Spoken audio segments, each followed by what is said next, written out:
byerekeye urugamba ku butaka bwa Ukraine, igihugu cy'Uburusiya cyamaze guhereza umurwa mukuru Kiyeve abasirikare barenga 210 baguye mu mirwano yabereye mu gace ka Mariupol ubwo bageragezaga kwihagaraho imbere y'ingabo z'Uburusiya, ariko Uburusiya bukababera ibamba. Iyi mirambo ikaba yashyikirijwe umurwa mukuru Kiyeve kugira ngo imiryango y'aba basirikare baguye ku rugamba babashe kubashyingura mu cyubahiro maze banabasezereho bwanyu.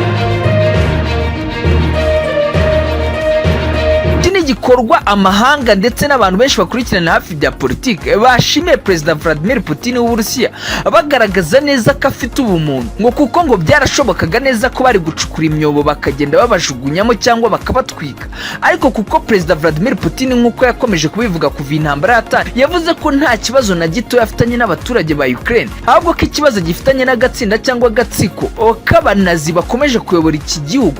ku matwara y'abanazi ndetse n'igitutu cya Leta Zunze Ubumwe za Amerika n'ibihugu byo ku mugabane w'Uburayi, ngo kandi ako gatsinda kakaba kayobowe na Perezida Volodymyr Zelensky wigize intare ikoreka kigira inkozi z'ibibi akica abaturage b'Uburusiya. Abo basirikare bagera kuri 210 hakaba harimo abasirikare bari mu itsinda rya Ukraine Azov Unit bashinzwe kurinda umutekano w'igihugu muri rusange, bakaba ari bamwe mu basirikare boherejwe mu murwa mukuru kugira basezererweho bwa nyuma bakorerwe n'imihango yo kuza gusezerwaho bahabwa icyubahiro bagombwaga, kuko agace ka Mariupol ubu tuvugana kagenzurwa 100% n'ingabo z'Uburusiya. Rero byagorana kuba ingabo za Ukraine zasunutse amazuru kuri uyu mujyi wa Mariupol, akaba ari cyo cyatumye habaho inzira y'ibiganiro, kuko Perezida Vladimir Putin yakomeje kugaragaza ubushake bw'uko nubwo ingabo zagiye zihatakarira hari n'ingabo z'Uburusiya zahatakariye. Rero uko ngo Abarusiya bifuza gushingura abana babo bapfiriye ku rugamba, ngo ni nako imiryango y'ingabo za Ukraine nayo yifuza gushyingura abantu babo bakomerekeye bakanapfira ku rugamba.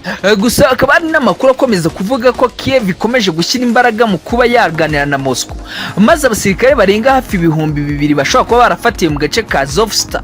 bari kurinda uyu mujyi ngo babe habaho kugurana hagati y'igihugu cya Ukraine ndetse n'Uburusiya. Gusa abakurikiranira hafi bya politiki bavuga ko ibintu bishobora kutazoroha, kuko igihugu cy'Uburusiya ngo kidahangayikishijwe na gatoya no kuba cyahabwa abasirikare cyane cyane ko bafashwe na Ukraine ngo ari abasirikare bakeya kuruta abo igihugu cy'Uburusiya cyafashe ku ruhande rwa Ukraine. Rero ndagira ngo mburire abayobozi ba Taiwan ngo barye barimenge, kuko isaha n'isaha tugomba gukora ibyo twateguye gukora imyaka myinshi. Ndagira ngo murabizi neza ko twari twaravuze ko bitarenze 2025 uko ubu butaka tuzaba twabwisubije, ariko kuko twabonye ko Leta Zunze Ubumwe za Amerika ikomeza gukanga kandi kangisha amagambo kuruta ibikorwa,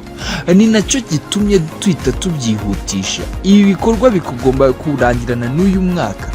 Dufite iki kirwa cya Taiwan, turashaka kurebana na Leta Zunze Ubumwe za Amerika koko niba koko ibyivuga kandi zabikora.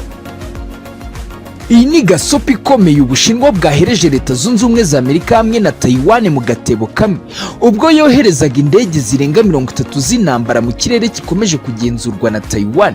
Taiwan yahise itangaza ko nayo yahise yohereza indege y'intambara kugira ngo iburire izo ndege 30 zari zoherejwe n'igihugu cy'Ubushinwa mu kirere cyayo cy'ubwirinzi. Ibyabaye kuri uyu wa mbere byaranze kuvogera gukomeye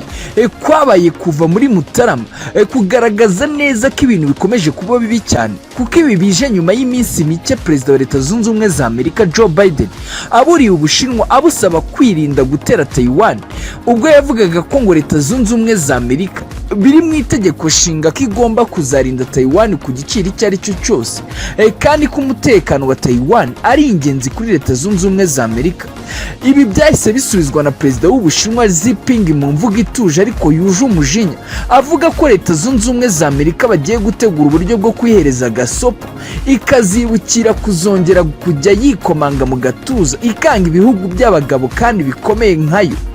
Muri aya mezi ashize kuva intambara yatangira ku butaka bwa Ukraine, Perezida Vladimir Putin atangiye gukorana na Perezida w'Ubushinwa Xi Jinping. Ubushinwa bukaba bwarongereye inshuro z'ubutumwa bwatangaga kuri Leta Zunze Ubumwe za Amerika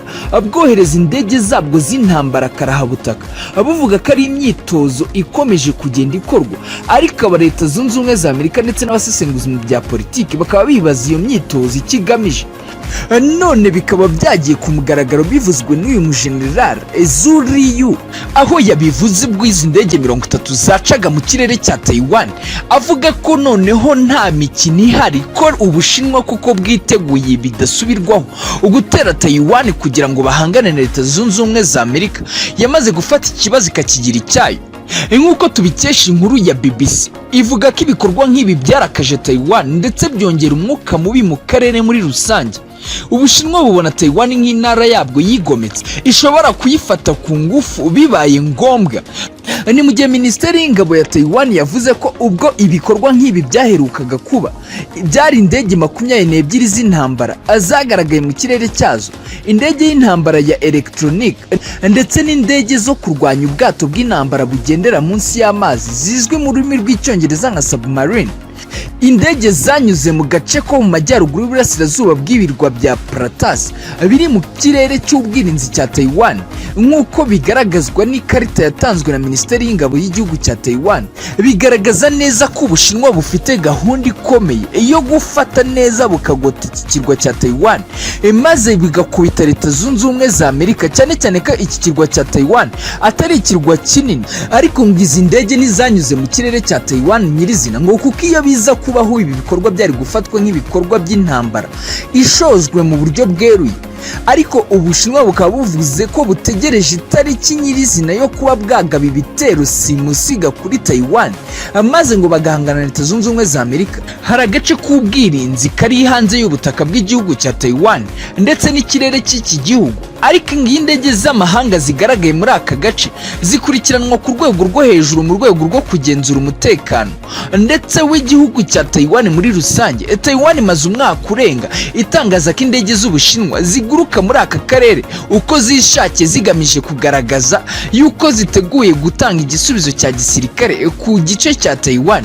Abasesenguzi bakaba bavuga ko uko gucengeza indege z'intambara z'Ubushinwa muri aka gace ari umuburo ukomeye kuri guverinoma ya Taiwan, ngo idatekereza gutangaza ubwigenge bwayo uko byagenda uko ariko kose. Iyi ni gasopi ikomeye Ubushinwa bukomeje gutanga, bugaragaza neza ko ikintu buri gukusanya ari amakuru, cyane cyane ko Ubushinwa nabwo ngo bufite ubutasi bwo ku rwego rwo hejuru, ngo barimo biga intambara ku rwego rwo hejuru kugira ngo nibaramuka bayitangiye bazayikore mu buryo bwihuse, ngo cyane cyane ko bemerewe ubufashwa na Perezida Vladimir Putini w'Uburusiya, kuko nabo bakomeje kumufasha kurwana intambara ku butaka bwa Ukraine, intambara imaze hafi amezi arenga 3 n'igice. Ngo cyane cyane ko mu minsi ishize Ubushinwa bwohereje intwaro karundura yo mu bwato burwanira mu mazi babuhereza igihugu cy'Uburusiya, bikahita bituma Perezida Vladimir Putin yemerera Ubushinwa ko nayo azabahereza indwano z'intambara za Su-25 Su na 57 hamwe na Mi-8